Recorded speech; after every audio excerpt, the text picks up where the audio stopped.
Chapter 214 berjudul Tanah Harapan.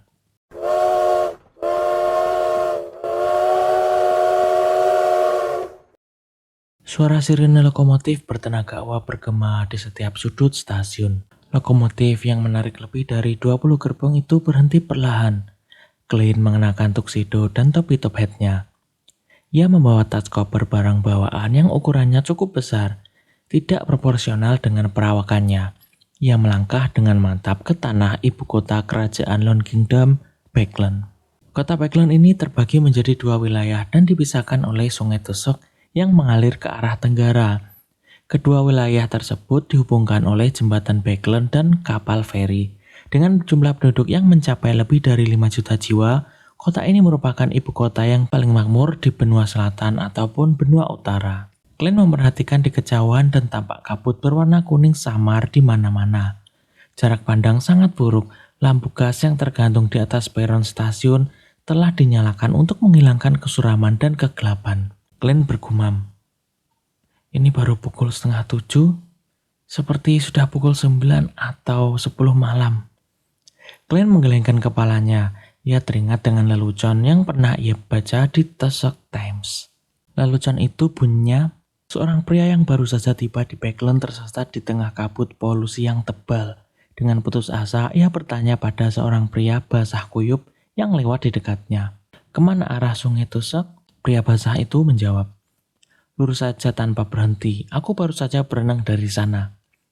Setiap kali aku membaca surat kabar atau majalah, reporter dan editor akan membuat kritikan dan sindiran, bahkan mengolok-olok polusi udara, atau meningkatnya jumlah hari berkabut di Backland dengan berbagai cara.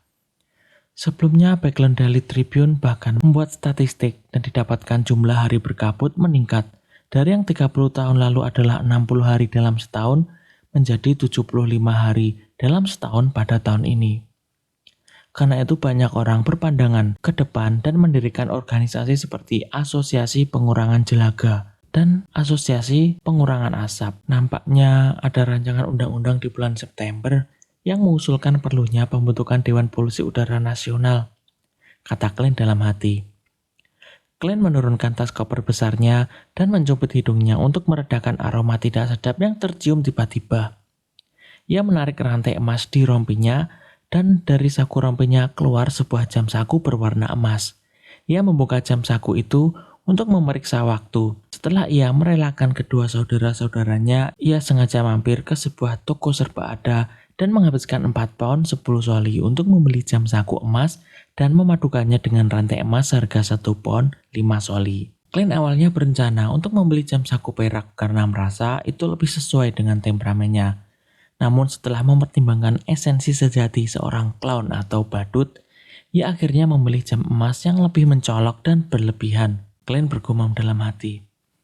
Pukul 6:39, belum terlalu larut. Klein menyimpan jam sakunya dan memegang tongkat serta menyeret tas koper besarnya sambil berjalan perlahan keluar dari stasiun lokomotif uap bersama dengan kerumunan orang. Tiba-tiba ia berbelok tajam dan membuat seseorang yang diam-diam membuntutinya untuk mencopetnya kehilangan jejak. Klein tidak teralihkan oleh kejadian itu. Ia terus berjalan mengikuti jalan berpaping dan menyatu dengan kerumunan. Dan sampailah di persimpangan. Nampak halaman rumput dan taman yang mengelilingi sebuah tiang yang menyerupai cerobong asap. Klein bergumam dalam hati. Tidak, itu kemungkinan besar memang cerobong asap. Klein melihat tiang itu mengeluarkan asap tebal dari ujung atasnya. Sebagian asap melayang tinggi ke langit, sementara sebagian lainnya mengembun menjadi tetesan cairan kecil yang tersebar di mana-mana. Klein berhenti sekali lagi dan meletakkan barang bawaannya. Ia membuka koran dan peta yang dipegangnya. Saat berada di lokomotif uap, ia sudah merencanakan kemana ia akan pergi atau apa yang akan ia lakukan. Pengalaman-pengalaman yang ia miliki dan kondisi mental saat ia menyamar menjadi badut pada saat pagi tadi membuat Klein mengerti inti sebenarnya dari clown atau badut. Meskipun mampu mengetahui sedikit tentang takdir, seseorang tetaplah tidak berdaya menghadapinya. Karena itu, akan lebih baik menampakkan wajah tersenyum untuk menyembunyikan semua rasa sakit dan kesedihan. Pada saat melakukan itu, Clint dengan jelas merasakan ramuan atau potion clown atau badut itu dicerna. Ia yakin jika ia terus berakting seperti ini, maka tak butuh waktu lama lagi sampai ia bisa naik sequence lagi. Clint lalu bergumam lagi. Tapi bagaimana caraku memperoleh formula atau resep dari ramuan itu? Secret Order jarang muncul dan mereka sepertinya hanya tertarik dengan benda-benda milik keluarga Antigonus. Karena inilah mengapa orang-orang kurang memahami mereka. Benar, aku harus mempertimbangkan dua aspek. Pertama, aku harus membangun hubungan dengan Circle Beyonder setempat dan melihat apakah ada petunjuk. Kedua, aku harus memasang perangkap dan menggunakan harta karun keluarga Antigonus sebagai umpan untuk memancing Secret Order keluar.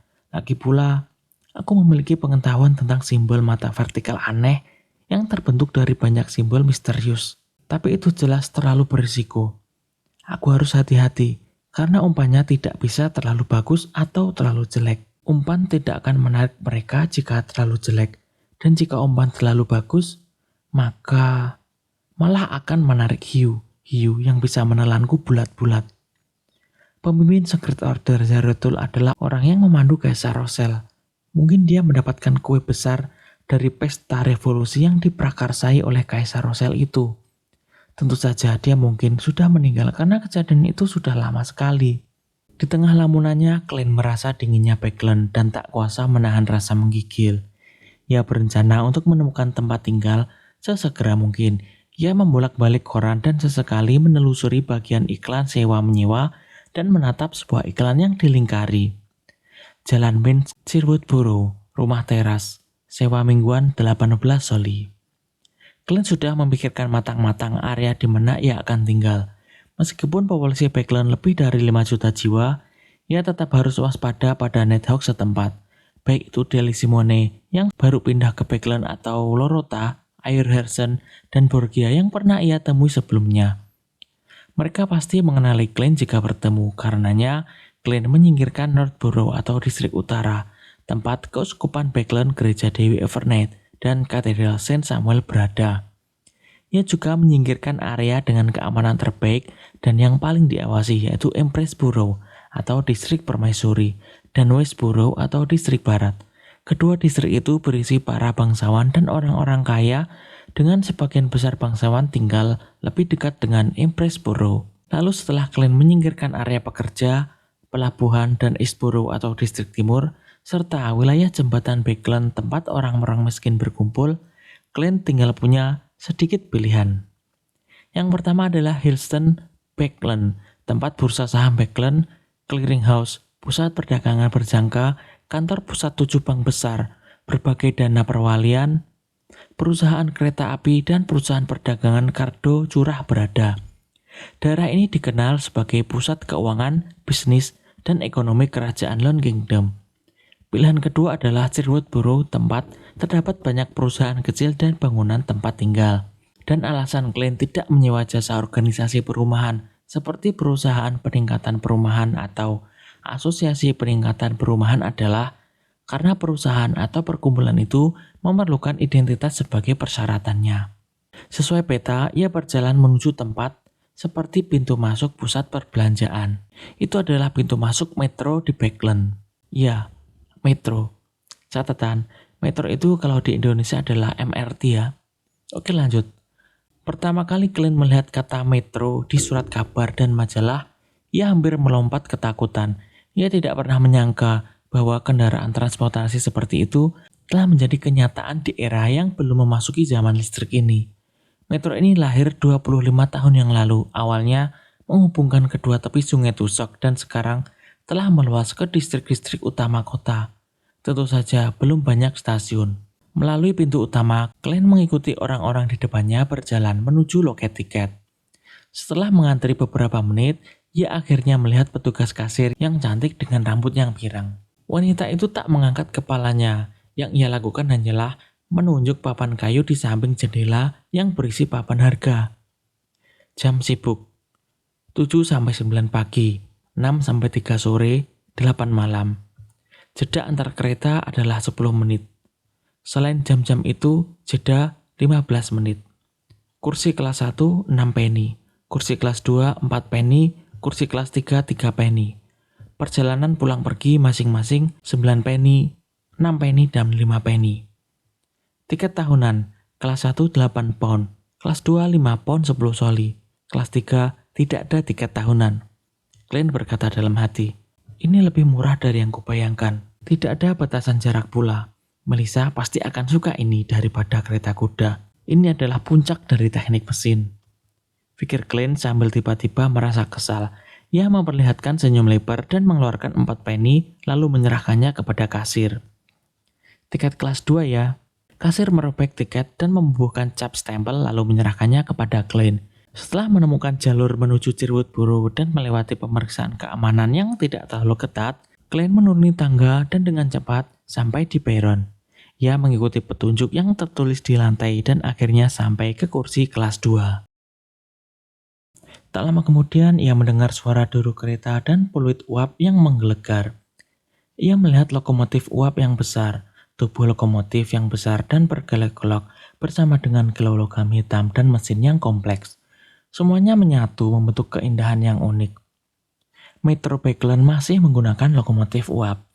Asap yang dikeluarkan dirancang khusus agar masuk ke pipa di atas dan melewati cerobong asap keluar. Ini juga kegunaan sebenarnya untuk halaman rumput dan taman di jalan yang ditemui Glenn tadi.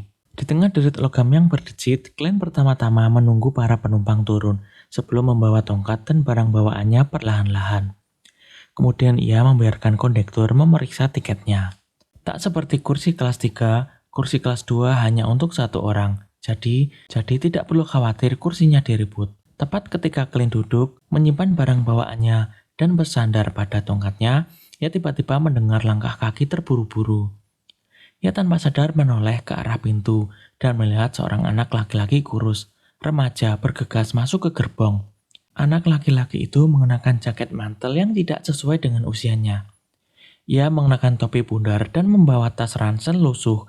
Ia menundukkan kepalanya. Maaf, saya salah naik gerbong, saya dari kelas 3.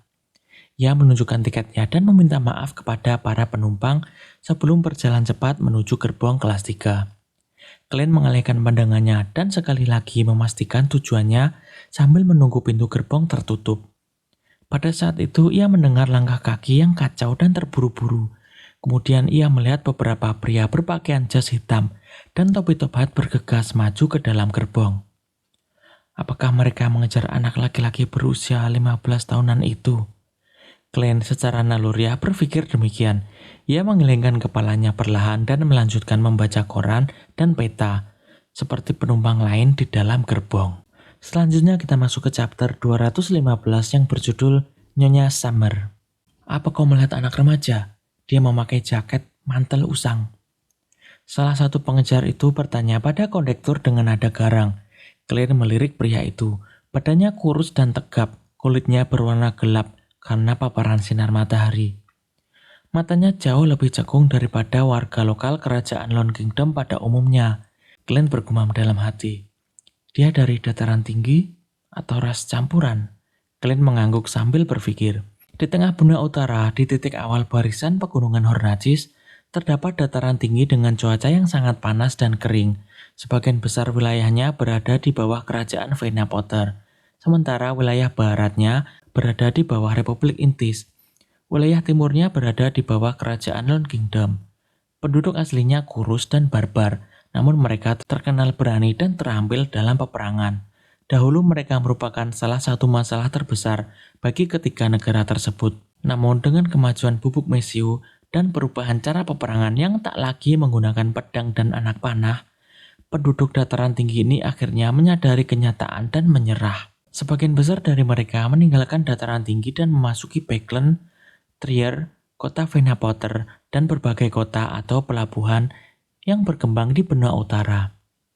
Beberapa adalah pekerja, sementara yang lain menjadi anggota kelompok triad lokal. Mereka berani membunuh dan tidak menunjukkan rasa takut akan situasi yang sulit. Kondektur itu adalah seorang pria berusia 20-an. Ia mundur ketika mendengar pertanyaan itu sambil menunjuk ke arah gerbong kelas 3. Aku melihatnya. Dia pergi ke sana. Pemimpin pengejar itu mengenakan jaket hitam dan topi top hat, mengangguk tanpa terlihat. Ia memimpin anak buahnya dan bergegas ke gerbong kelas 3 dan tak peduli terhadap penumpang di sekitarnya. Clint berkata dalam hati, jika aku adalah anak laki-laki itu, aku pasti sudah turun dari gerbong kelas 3. Clint membaca korannya, pikirannya mulai melayang. Sekitar 1 menit kemudian, peluit kereta berbunyi, pintu gerbong kemudian ditutup. Kereta uap metro berjalan semakin kencang, namun saat itu, Clint menyadari sesuatu. Ia melihat ke arah pintu lain yang mengarah ke gerbong kelas 2. Remaja yang tadi berjalan perlahan dari pintu itu, masuk ke gerbong mengenakan jaket usangnya sambil membawa tas ransel lusuh. Fitur wajahnya halus, mata merahnya tampak tenang dan serius. Clint bergumam dalam hati. Mengesankan. Ia turun dari gerbong kelas 3 dan berputar balik lalu masuk lagi dari gerbong kelas 1. Apakah ia takut para pengejarnya memiliki rekan yang menunggu di stasiun metro? Clint sedikit terkejut. Ia merasa bahwa cara anak laki-laki itu menangani situasi cukup dewasa dan hati-hati. Ia jauh lebih baik daripada kebanyakan orang yang berusia 20-an. Clint mengertakkan geram kirinya untuk mengaktifkan mode spirit vision-nya. Ia mengamati remaja itu dan mendapati remaja itu dalam keadaan yang lelah. Emosinya tertekan dan ia tampak lesu. Namun ia masih mempertahankan aura biru yang menandakan pemikiran yang tenang. Mengagumkan, anak seusianya. Gumam Clint pelan sambil menundukkan kepalanya melanjutkan membaca koran. Remaja itu tidak menyadari bahwa ia sedang diamati oleh seorang beyonder saat ia sekali lagi berjalan menuju ke gerbong kelas 3. Sisa perjalanan berlangsung dengan stabil dan tenang. Clint tiba 20 menit kemudian di salah satu dari 3 stasiun kereta api di Cherwood Borough. Ia menaiki kereta kuda sewaan selama hampir 10 menit lalu sampai di Jalan Minsk. Mengikuti deskripsi dalam koran itu, ia sampai di unit 17 yang berada di sebelah unit 15 dan menekan bel pintu.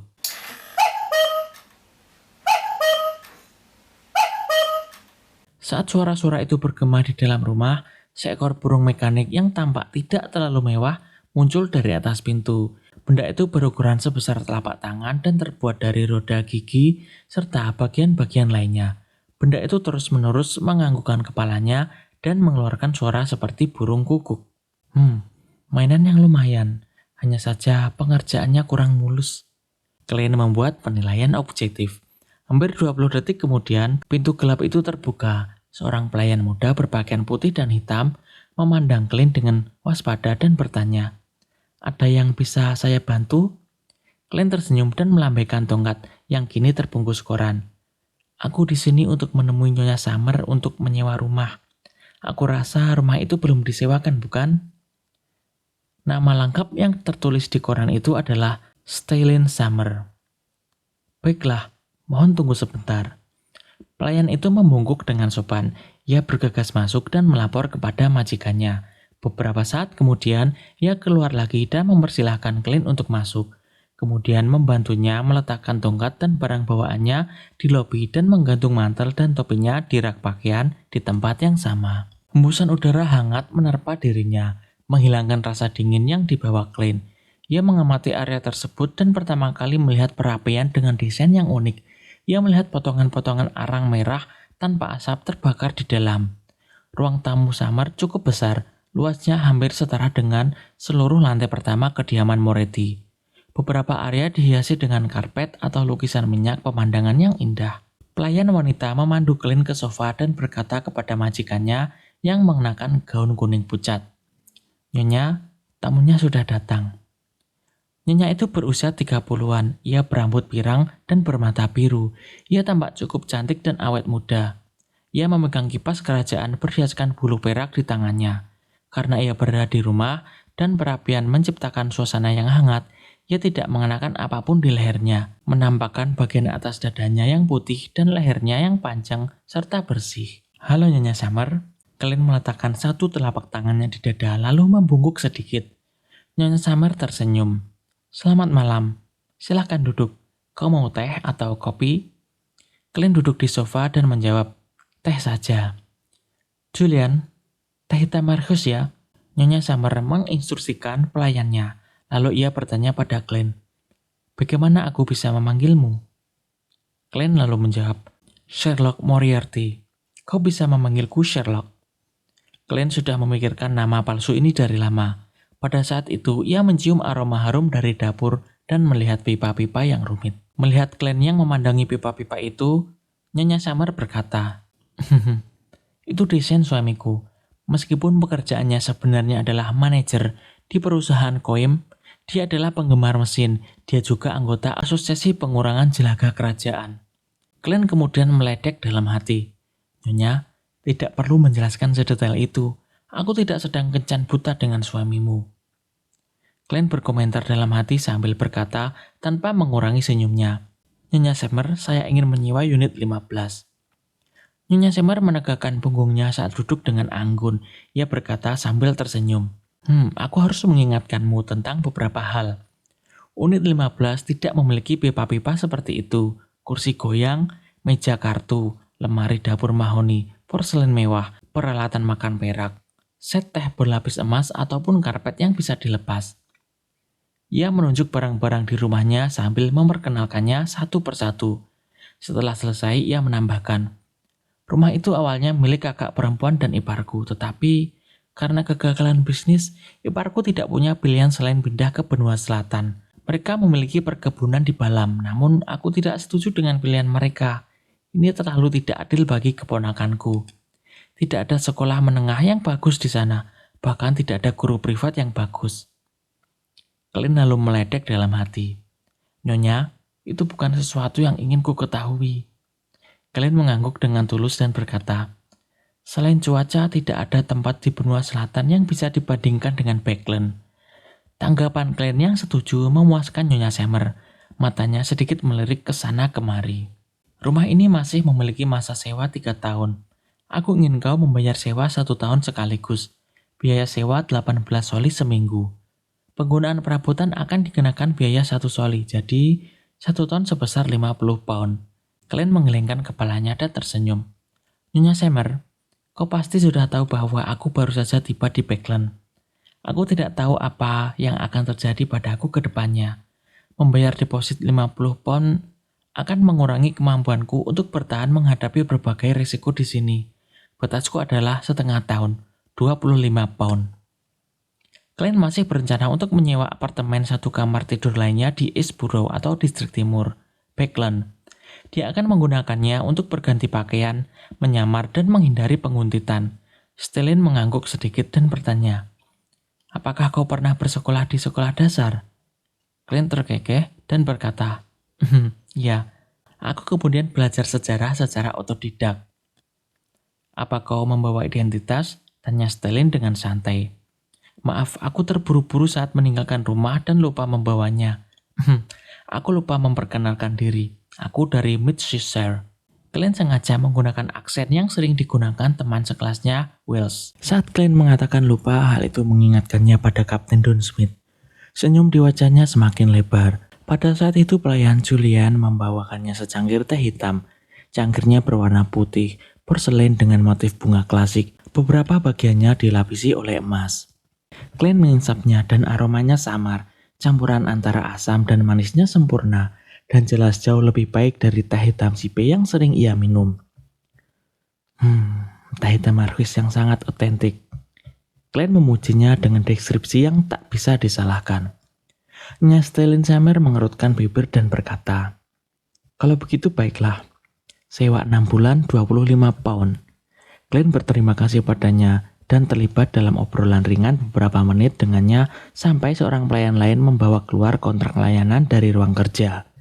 Setelah kedua belah pihak menandatangani kontrak, Glenn menghitung 25 pound sambil merasa berat dan memberikannya kepada Nyonya Summer. Stellin Summer menghitungnya dalam hati sebelum tersenyum. "Tuan Moriarty, aku yakin kau akan mendapatkan pekerjaan di Backland." "Baik," jawab Glenn, merasa sedikit bingung. Sudut mulut Stellin melengkung. "Aku bisa memberimu beberapa saran. Dengan gaji mingguan kurang dari 3 pound, akan sulit untuk tinggal di Sherwood Borough. Biaya sewa, makanan, air, gas, serta arang, biaya transportasi, dan semua pengeluaran lainnya, jika dijumlahkan akan mencapai setidaknya 2 pound 5 soli. Percayalah, ini Backland. Kau masih harus mempertimbangkan pakaian baru. Gaji mingguan 3 pound adalah minimum." Jika gaji mingguanmu mencapai 5 pound, kau dapat mempekerjakan seorang asisten rumah tangga. Dengan gaji 6 pound, kau dapat mempertimbangkan untuk mempekerjakan seorang koki. Dengan 7 pound, kau dapat menambahkan seorang pelayan pria. Dengan 8 pound, kau bisa mempekerjakan seorang pelayan tambahan. Nyonya Summer, aku rasa kau sedang memamerkan kekayaanmu sendiri. Dulu aku pernah menghasilkan lebih dari 10 pound seminggu. Komentar Glenn dalam hati. Glenn tetap tersenyum sambil mendengarkannya dengan seksama. Saat itu pintu tiba-tiba terbuka, seorang pria gemuk masuk. Ia mengenakan setelan jas hitam berkancing ganda dan sarung tangan kulit berwarna serasi. Di atas bibirnya terdapat kumis yang elegan. Look, ini Tuan Moriarty. Dia akan menjadi tetangga kita. Stellan Summer maju dan memperkenalkannya. Jelas sebagai tuan rumah, Luke melepas mantelnya dan menyerahkannya kepada pelayan pria di sampingnya. Ia tersenyum sopan dan berkata, Tuan Moriarty ya, apa kau bersedia bergabung dengan kami untuk makan malam? Glenn bergumam dalam hati, dia manajer dari sebuah perusahaan koim. Anggota asosiasi pengurangan jelaga kerajaan Lone Kingdom. Glenn lalu menjawab sambil tersenyum. Maaf sekali Tuan Summer, aku sudah makan di lokomotif uap tadi. Setelah bertukar basa-basi, Glenn diantar oleh Julian keluar rumah dan menuju unit 15 di sebelahnya. Tata letaknya sangat mirip dengan unit di sebelahnya. Lantai pertama memiliki ruang tamu yang luas, ruang makan dengan pencahayaan yang cukup baik, 2 kamar tamu, kamar mandi, ruang basement, dapur yang memanjang hingga ke belakang. Di lantai 2 terdapat 4 kamar tidur, ruang aktivitas, ruang berjemur, ruang belajar, dan balkon yang luas. Nyonya Summer ingin memberitahu Anda bahwa Anda dapat menyewakan sebagian rumah ini jika mau. Tetapi jangan kepada pekerja atau yang bisa membuat tempat ini terlalu ramai atau berisik. Oh, saya akan membawakan Anda selimut, spray, dan sarung bantal yang bersih sebentar lagi. Julian kembali ke rumah Summer setelah memberitahu Glenn. Setelah berkemas, Glenn akhirnya menetap di Backland. Ia duduk di ruang tamu yang kosong dan tiba-tiba merasa kesepian. Karena itu, ia memaksa dirinya untuk mempertimbangkan rencana masa depannya. Suka atau tidak, balas dendam dan next sequence tidak bisa dilakukan dalam sekejap mata. Karena itu, ia harus mendapatkan pekerjaan yang menguntungkan, menghindari masalah keuangan. Namun pekerjaan itu tidak boleh membatasinya dan mempengaruhi pergerakan dan rencananya. Dengan kata lain, ia membutuhkan kebebasan yang cukup. Setelah beberapa kali pertimbangan dan menyingkirkan pekerjaan yang tidak sesuai, Glenn memiliki 3 opsi. Opsi pertama, ia bisa menjadi penulis dengan menjadi plagiator, namun identitasnya sensitif, jadi semakin terkenal ia, semakin banyak masalah yang ditimbulkannya. Yang bisa ia lakukan hanyalah menyerah dengan berat hati. Opsi kedua adalah menjadi reporter berita. Ini dianggap sebagai pekerjaan yang cukup layak di zaman sekarang. Namun lamaran pekerjaan membutuhkan sertifikat pendidikan dan dokumen, serta yang lainnya. Glenn tidak bisa apa-apa dalam hal itu. Akhirnya ia memilih pekerjaan ketiga, detektif swasta. Ini juga alasan mengapa ia menggunakan nama palsu. Selanjutnya kita masuk ke chapter 216 yang berjudul Pertemuan yang Masih Sama. Glenn memulai pagi pertamanya di Backland di bawah kondisi cuaca yang dingin dan lembab, serta kabut tipis yang mengurangi jarak pandang. Ia sarapan 2 roti lapis panggang dengan lapisan mentega di tengahnya, ditemani dengan segelas teh. Ia sibuk sepanjang pagi, tetapi pertama-tama ia pergi ke Backland Bulletin di Sherwood Bureau untuk memasang iklan kecil selama sebulan dengan biaya 30 pound. Mulai hari Selasa, pembaca setia Backland Bulletin akan melihat iklan kecil di sepanjang lipatan halaman ke-7 dan ke-8. Sherlock Moriarty, mahir dalam berbagai jenis investigasi swasta, harga wajar dan sangat menjunjung tinggi prinsip kerahasiaan, tinggal di Jalan Sherwood Bureau nomor 15. Alasan mengapa Glenn tidak memilih surat kabar besar seperti Tusuk Times atau The Backland Daily Tribune yang memiliki pembaca berlangganan di seluruh kerajaan Lone Kingdom adalah karena bisnisnya untuk sementara hanya terbatas di Backland dan ia juga tidak ingin reputasinya menyebar. Oleh karena itu, Backland Bulletin yang diterima dengan baik secara lokal dan memiliki biaya iklan yang rendah menjadi pilihan pertamanya. Setelah meninggalkan kantor pusat Backland Bulletin, Glenn mengeluarkan peta dan mengikutinya untuk membeli berbagai bubuk herbal dan potongan-potongan perak dari berbagai toko herbal. toko bunga, toko perhiasan, dan toko aksesoris. Ia melakukannya sebagai persiapan untuk melakukan ritual. Jika bahan yang dibutuhkan untuk ritual tidak harus memiliki unsur spiritualitas, maka sebagian besar bahan dalam mistisme dapat diberi di toko-toko biasa. Namun tidak semuanya berada di bawah satu atap, sehingga ia harus mengunjungi banyak toko untuk mengumpulkannya. Untuk membeli bahan-bahan itu, klien menghabiskan 5 pound lagi. Jumlah uang 200 pound yang ia tarik dari bank turun di bawah angka 100 pound, menyisakan hanya sekitar 92 pound. Menghabiskan uang memang semudah minum air. Klien menemukan sebuah kafetaria kecil di dekatnya dan memesan stik lada hitam seharga 8 penny.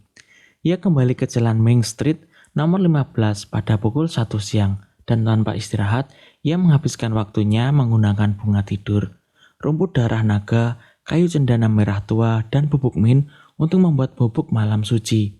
Bahan utama yang dibutuhkan untuk menciptakan dinding spiritualitas. Untuk sementara, ia membuat dinding spiritualitas dengan metode ini, sampai ia bisa membeli belati ritual perak yang asli lagi. Klien menduga bahwa ia harus naik ke sequence 7 sebelum ia dapat menghilangkan keterbatasan ini. Nona Justice dan The Hangman dan The Sun tidak meminta absen dari pertemuan, berarti pertemuan akan diadakan tepat waktu hari ini. Aku penasaran kejutan apa yang akan dibawa The Hangman dan berapa banyak halaman buku harian Roselle yang bisa ia berikan ya. Klien berbaring di tempat tidurnya di kamar tidur dan memikirkan berbagai macam hal. Baginya, detektif swasta adalah karir yang perlu mempertimbangkan uang dan tindakan. Hal itu memungkinkannya untuk berhubungan dengan orang-orang dari berbagai lapisan masyarakat dan perlahan-lahan menemukan circle beyonder di Backland. Dari sana, ia perlahan-lahan dapat menemukan petunjuk mengenai Secret Order.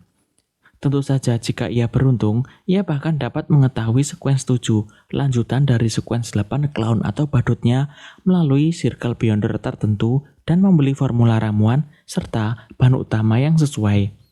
Mengenai keberadaan In Zhangwil, klien untuk sementara memilih untuk tidak mengambil inisiatif untuk mencarinya. Ia bahkan mungkin sedikit menghindarinya. Namun jika ia secara tidak sengaja menemukan musuhnya ini tanpa mengekspos dirinya, ia tidak keberatan untuk melakukan perbuatan baik dan mengirim surat anonim ke gereja Dewi Evernight. Klien bergumam dalam hati. Pendapatan seorang detektif swasta paling banyak hanya dapat menopang standar hidup kelas menengah. Jika aku ingin cukup uang untuk membeli formula ramuan dan bahan-bahan beyonder, itu akan bergantung pada Nona Justice atau melalui investigasi dengan sisa 100 pound yang tersisa di rekening anonimku. Ya, aku tidak bisa menyentuh 92 pound yang kumiliki untuk saat ini. Mungkin aku tidak akan memiliki penghasilan untuk beberapa waktu. Dengan pemikiran itu, klien tiba-tiba duduk dengan tegap. Ia pergi ke lantai pertama dan mulai membaca berbagai surat kabar yang dibelinya saat itu. Surat kabar ini sering memuat berita tentang penemuan-penemuan terbaru dan membutuhkan investasi, atau bagaimana seseorang ingin membentuk usaha dengan cara patungan dengan orang lain untuk melakukan bisnis tertentu. Klien mengandalkan pengetahuannya dari bumi dan pemahamannya tentang era ini untuk dengan cermat menyaring proyek-proyek tersebut. Sayangnya tidak satupun dari proyek-proyek di surat kabar hari ini yang menjanjikan. 15 menit sebelum pukul 3 sore, klien kembali ke kamar tidurnya, mengunci pintu, menutup tirai, dan menggunakan bubuk malam suci untuk menciptakan dinding spiritualitas. Klien mengambil 4 langkah berlawanan arah jarum jam dan tiba di atas kabut abu-abu. Ia duduk di kursi bersandaran tinggi milik The Fool. Ia kemudian memperluas spiritualitasnya dan menyentuh bintang merah tua yang mewakili The Sun, seakan ia sedang menjawab sebuah doa. Ini adalah salah satu dari sedikit hal dalam hidup baruku yang belum berubah. Klien tiba-tiba menghela nafas. Di tempat lain, di suatu daerah di luar kota Silver, di sebuah menara abu-abu kehitaman yang setengah runtuh, 9 anggota regu patroli berkumpul di sekitar api unggun yang menyala, mengobrol tentang pengalaman mereka beberapa hari terakhir. Ada juga beberapa anggota tim lain yang menjaga perimeter, bersiap untuk kemungkinan serangan yang mungkin muncul dari kegelapan. Banyak beyonder di kota Silver telah menggunakan darah dan nyawa mereka untuk memberi pelajaran dan pengalaman bahwa setiap saat jangan pernah lengah, monster di kegelapan bisa tiba-tiba berada tepat di belakangmu. Pada malam ketika frekuensi petir sangat rendah, perlu untuk menjaga api tetap menyala dan cahaya tetap bersinar. Setelah mereka sepenuhnya diselimuti kegelapan, bukan tidak mungkin mereka semua bisa menghilang. Tidak ada yang bisa memastikan hal-hal mengerikan apa yang akan terjadi dalam kegelapan total, karena kenyataan telah melampaui batas imajinasi mereka berkali-kali. Derek Burke tetap tenang dan diam saat ia dengan tenang mendengarkan rekan-rekannya bercerita tentang monster yang mereka temui sebelumnya. Itu adalah monster humanoid dengan mata yang menutupi seluruh tubuhnya. Untuk menghabisi monster itu, tim patroli mereka menderita kerusakan yang cukup besar, dengan 5 orang terluka dan 2 orang diantaranya luka parah. Tiba-tiba penglihatan Derek Burke kabur, dan dia merasa dirinya diselimuti oleh kabut abu-abu tebal. Di tempat yang entah dari mana jauhnya, di kedalaman kabut abu-abu, sosok samar duduk di kursi bersandaran tinggi kuno menatapnya. Bersiaplah untuk pertemuan. Suara The Fool bergema di telinga Derek Burke. Tetapi tidak satupun dari rekan timnya menyadarinya. Setelah mengalihkan pandangannya dan mengamati area tersebut selama lebih dari 10 detik, Derek bergerak ke tepian api, bersandar pada dinding yang rusak, dan berpura-pura tidur. Sejak mengetahui bahwa anggota dewan beranggota 6 orang dan tetua Lovia tidak mampu menemukan keberadaan Tuan Fool, secara bertahap, ia percaya bahwa selama ia tidak sembarangan mengungkapkan petunjuk apapun, ia akan tetap diam-diam menghadiri pertemuan klub tarot di atas kabut kelabu, bahkan di bawah tatapan orang lain. Di tempat lain lagi, di Backland, di Empress Bureau, dengan alasan lelah, Audrey kembali ke kamarnya. Ia menahan kegembiraannya dan tidak mondar-mandir. Sebaliknya, ia duduk dengan tenang di tempat tidur, menunggu panggilan Tuan Fool. Ayah sedang sibuk berbicara dengan anggota parlemen lainnya tentang rancangan undang-undang yang diusulkan, dan penjaga Beyonder sudah tidak mengawalku terus-menerus. Terima kasih Sang Dewi, hidupku akhirnya kembali normal. 2 minggu telah berlalu, Tuan Hangman pasti telah menyiapkan kelenjar pituitari salamander pelangi dewasa. Aku akan segera naik sekuens 8, pikir Audrey dengan mata berbinar. Baginya, ini bahkan lebih menarik dan layak dinantikan daripada hadiah 30.000 pound dan perkebunan besar yang senilai setidaknya 8.000 pound hadiahnya saat insiden Hilangos tempo hari. Akhirnya ia melihat ilusi merah tua yang familiar, menerjangnya seperti gelombang pasang, menenggelamkannya. Di tempat lain, di atas kapal layar yang tampak kuno, Alger Wilson mengunci pintu kabin kapten dan duduk di depan sekstan dan buku catatan kapal. Ia terus menghafal isi tumpukan lembaran tebal di depannya. Setelah penyelidikan, ia meninggalkan hiruk-pikuk Backland tanpa ragu setelah diberi penghargaan oleh para petinggi dan kembali ke laut, membawa sejumlah halaman buku harian Rosel yang secara diam-diam ia salin. Setelah berhasil mencerna Ramon Sequence 7 Seafarer, atau bahasa Indonesianya adalah penjelajah laut, sepenuhnya aku bisa naik sequence secara normal. Kontribusiku cukup untuk mendapatkan formula dan bahan-bahan dari gereja. Namun, hal ini juga akan mengungkapkan fakta bahwa aku tahu tentang metode acting. Ada keuntungan dan kerugiannya. Alger menggelengkan kepalanya. Tiba-tiba, ia teralihkan. Pada saat itu, ia merasakan pemanggilan The Fool. Pikirannya tiba-tiba teringat wajah Laksamana muda Hurricane Hilangos yang daging dan darahnya dengan cepat membusuk saat potongan-potongan wajahnya terkelupas. Alger secara naluriah menundukkan kepalanya, membiarkan gelombang merah darah menelannya. Di atas kabut abu-abu di dalam kastil yang tampak seperti kediaman raksasa, setelah mengaktifkan spirit vision-nya, Glenn mengamati Justice, The Hangman, dan The Sun untuk memastikan keadaan mereka saat ini. Audrey hendak menyapa semua orang dengan gembira ketika tiba-tiba ia melihat The Hangman memberi isyarat kepadanya sebelum bergegas berbicara mendahuluinya. Tuan Fool, kali ini saya telah mendapatkan 19 halaman buku harian Kaisar Rosel. Saya harus berterima kasih karena telah mengirimkan pengikut Anda untuk membantu saya menyingkirkan Hilangos. Halaman-halaman buku harian ini akan menjadi kompensasi yang perlu saya bayarkan. Glenn bergumam dalam hati, 19 halaman ya. Lumayan, Glenn tidak banyak bicara tentang pengikut itu sambil tersenyum tipis. Itulah prinsip pertukaran yang setara. Lalu Audrey bergumam dalam hati, seperti yang diharapkan dari Tuan Fool, seorang laksamana laut dengan benda mistis bukanlah apa-apa baginya. Dari kelihatannya, Aku tidak perlu menyebutkan klaimku atas hadiah buronan itu.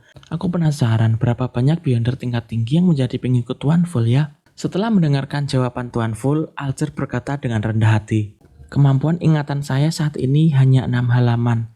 Izinkan saya memberikannya kepada Anda dalam kesempatan terpisah." "Tidak masalah." Klein yang dikelilingi kabut abu-abu tebal mengangguk pelan. Derek Burke melihat halaman-halaman yang muncul di hadapan The Hangman dan sangat penasaran dengan isi buku harian itu. Dari pengalaman sebelumnya, ia yakin bahwa hal-hal yang diminati Tuan Ful pasti mengandung banyak misteri. Ia menatap Nona Justice dan ketika melihat bahwa Nona Justice tidak memiliki dorongan untuk bertanya, ia dengan hati-hati tetap diam. Tak lama kemudian, 6 halaman buku harian itu selesai dan sampai ke tangan Klein. Audrey dan yang lainnya memulai menunggu dengan tenang. Mereka sudah terbiasa dengan hal-hal seperti itu. Klein menunduk dan membaca halaman pertama. 16 Desember. Aku berhasil menghubungi pria malang yang terjebak dalam badai dan tersesat dalam kegelapan. Klein bergumam dalam hati. Akhirnya ada kelanjutan dari salah satu halaman buku harian sebelumnya. Klein senang dan ia menjadi lebih fokus. Ia menyebut dirinya Tuan Door atau pintu dan mencoba mengajariku ritual yang rumit dan sulit.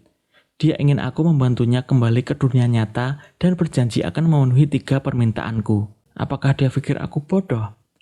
Aku telah hidup lebih dari 60 tahun dalam 2 kehidupanku.